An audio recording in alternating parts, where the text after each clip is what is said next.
Une fonction f admet une limite finie en plus ou moins l'infini si, à mesure que x devient infiniment grand ou infiniment petit, f de x s'approche infiniment d'une valeur b finie. Pour l'illustrer, on peut prendre le graphe suivant où, effectivement, on va voir que la fonction que je vais tracer, mettons celle-ci, à mesure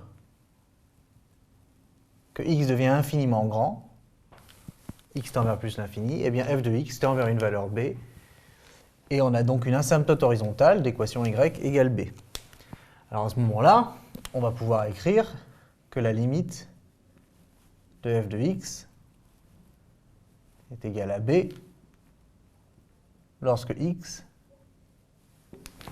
tend vers plus l'infini.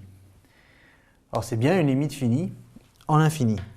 Attention à bien identifier. C'est-à-dire il y a certaines fonctions qui sont croissantes, mais dont la croissance diminue avec le temps et semble s'arrêter.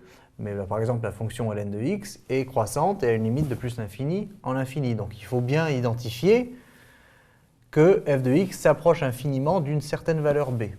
La définition officielle, d'ailleurs, c'est de dire que si je prends une petite bande comme ça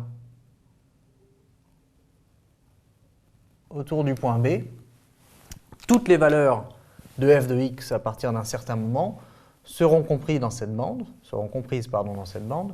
et ce, attention, quelle que soit l'épaisseur de la bande.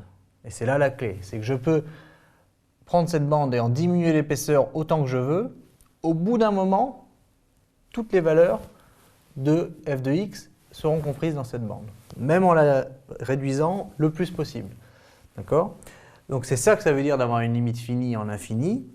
On peut évidemment avoir une limite finie en moins l'infini. Il suffit pour cela d'avoir une fonction qui a un comportement comme ceci. On peut très bien imaginer, pourquoi pas, une fonction comme ça, avec, pour le coup, une valeur b ici. Et on voit bien que c'est une fonction qui va admettre une limite finie en moins l'infini. Et si je dessine une bande autour de b, toutes les valeurs de f de x sont comprises dans cette bande à partir d'un certain rang, à partir d'ici. Si je rétrécis la bande, eh bien à partir d'un rang plus loin, toutes les valeurs seront comprises dans la bande. Donc, quelle que soit l'épaisseur, toutes les valeurs sont comprises dedans, et là j'ai bien la limite de f de x qui est égale à b lorsque x tend vers moins l'infini.